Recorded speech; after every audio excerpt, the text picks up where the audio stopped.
So we know our Alpha's finally created, but in the middle of a desert?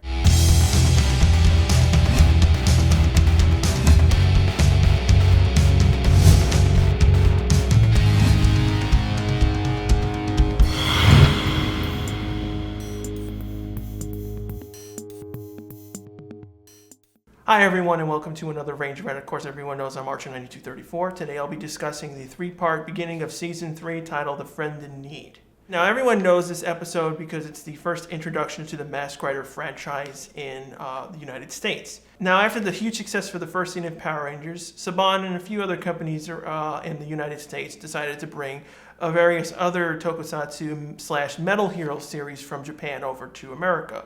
These series were called VR Troopers, which was adapting three different series called Metal R, Spielband, and Shade R. The first season of Beetleborgs was adapting from Juko B Fighter, and the second season for Beetleborgs Metallics was adapting from Juko B Fighter Kabuto. And of course, the Superhuman Samurai Cyber Squad series was adapting a show from Gridman, which is also another series that was created from the Ultraman creators. And of course, Mask Rider itself, which is adapting the 1980s Kamen Rider Black RX series.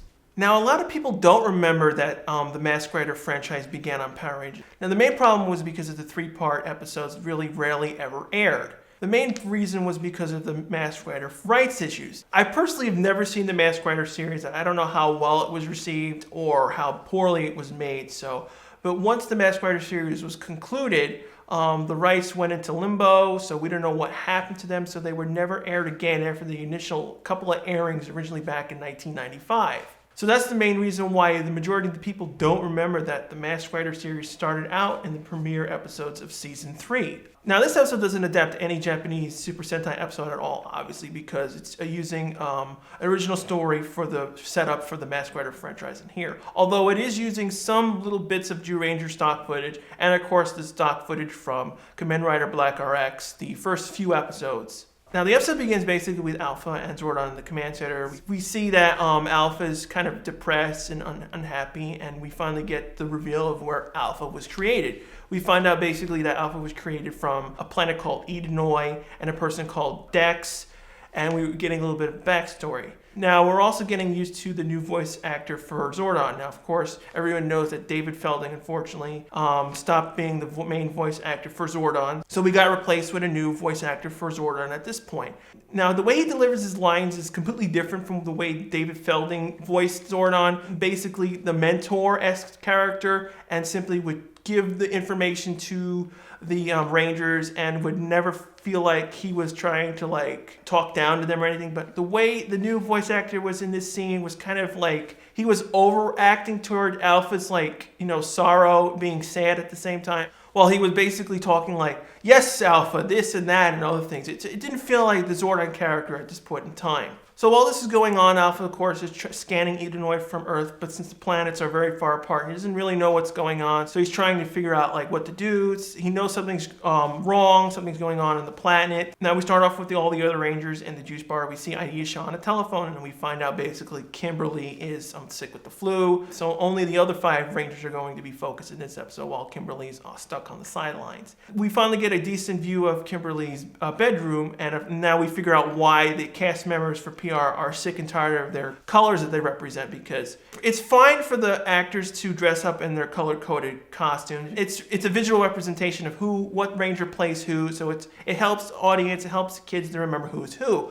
But the point is that no one would dress their room up with the exact same color at the same time. Literally, her bed was pink, her walls were pink, and even the phone was pink. It's a little bit overboard, and I can see why the actors go insane with their colors. So after Aisha gets off the phone with Kim and finding out she has the flu, we see the other 5 inside the juice bar, and we see that Tommy and Rocky, as usual, are training as hard as they can, since they're primarily the main leaders of the team, and of course, since they're excellent fighters, they're always training in the background. While Adam and Aisha are kind of beginning to talk of Alpha is upset, we don't know, maybe he's lonely. And of course, Billy walks in and giving some little exposition of saying, he upgraded the communicators, he installed a new chip that improved quality and distance control. So while everyone was joined up together and they're finding out that Alpha's upset, and everyone was saying basically, is he lonely because he's inside the command center? So the other 5 5 Rangers decide to cheer Alpha up and go to the command center and find out what's going on. When the Rangers finally arrive at the command center, we finally get a huge bit of backstory of who Dex is. He's the creator of Alpha. He's the one who built him.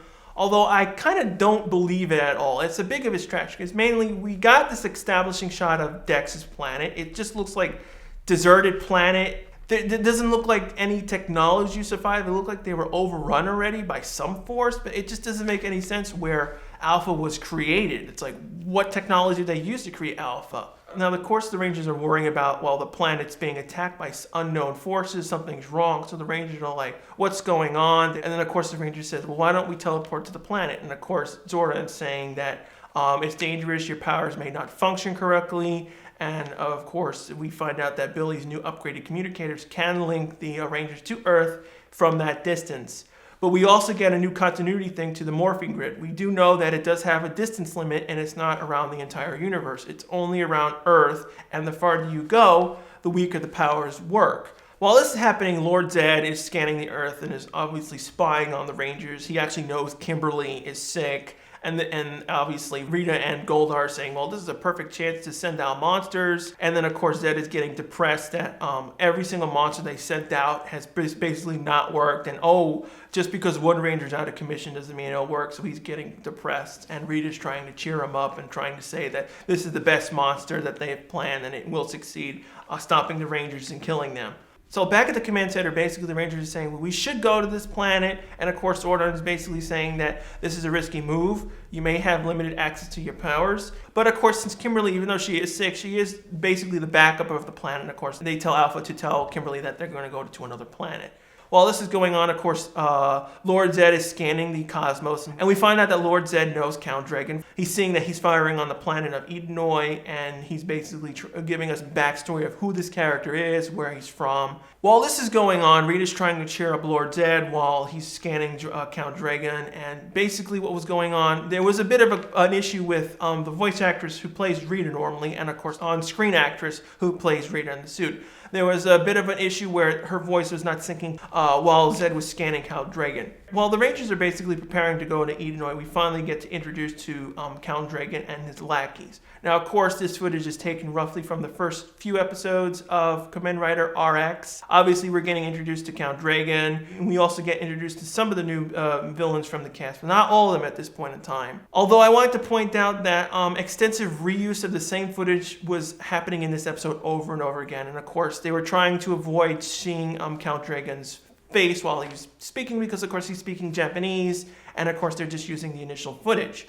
After the Rangers are finally prepared to head to Edenoi, they eventually morph. But the weird thing that happens is that they morph and they go right outside. Why didn't they simply morph, stay inside the command center, and then teleport to Edenoi? It really never made any sense why that happened. It was so confusing why they did that. So eventually the Rangers are traveling through the cosmos. The Rangers are finally teleport down, and they obviously arrive into this desert-like planet, so they're kind of confused of what's going on. They observe that there's a group of people with some sort of gas mask, and Billy is noticing that there's some gas pockets rising from the planet's surface, so they say, well, this probably is toxic to people, so that's why they have the gas mask on. Unfortunately, though, Dex and the other group of people notice that the Rangers are spying on them, and they think their enemies are part of Count Dragon and his crew, so they eventually start to investigate with the Rangers. We head back to Lord Zed's lair, and we find out that Rita and of course, Finster are setting up a new monster. And of course, here we go again for the 100th time again. We see the same footage from Jew Rangers where Rita walks in to see Finster, but at least this time they actually